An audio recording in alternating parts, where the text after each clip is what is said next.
Hello అండి. Silver కలెక్షన్స్‌లో భాగంగా కలశానికి వాడుకోవడానికి అష్టగణపతి చెంబండి. 8 గణపతులు దీని మీద ప్రింట్ అయ్యి ఉన్నారనమాట. అలాగే గజలక్ష్మి సింహాసనం.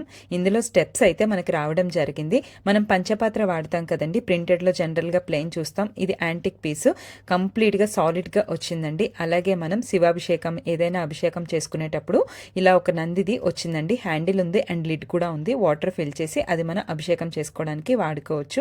అలాగే ఈ మధ్య మనం చెరుకు చెట్లు అనేవి పెట్టుకుంటున్నాం కదా. ఇవి 200 గ్రామ్స్ నుంచి మనకు ఉన్నాయి. దీంతో పాటు మనకి వెండి పాలవెల్లి అండి, వినాయక చవితి పాలవెల్లి ఉంటుంది కదా, చాలా సైజెస్ కూడా ఇందులో కూడా మనకి అవైలబిలిటీ అయితే ఉన్నాయి. తర్వాత మనం వంటగదిలో వాడుకునే పోపుల పెట్టి ఉంది కదండి, అది కూడా సిల్వర్లో ఉందన్నమాట. నాకైతే చాలా బాగా నచ్చింది. కంప్లీట్ దీనికి సంబంధించిన ఫుల్ వీడియో అడ్రస్ అన్నీ కూడా నేను లాంగ్ వీడియో చేసి పెట్టానండి, కింద లింక్ ఇస్తాను చూడండి. నిజంగా పోపుల పెట్టి అయితే చాలా చాలా బాగుంది. ఇది ఎలిఫెంట్ ఫుడ్ ప్లేట్ అనమాట. ప్రసాదాలకు అవి పెట్టుకోవడానికి చాలా బాగుంటుంది.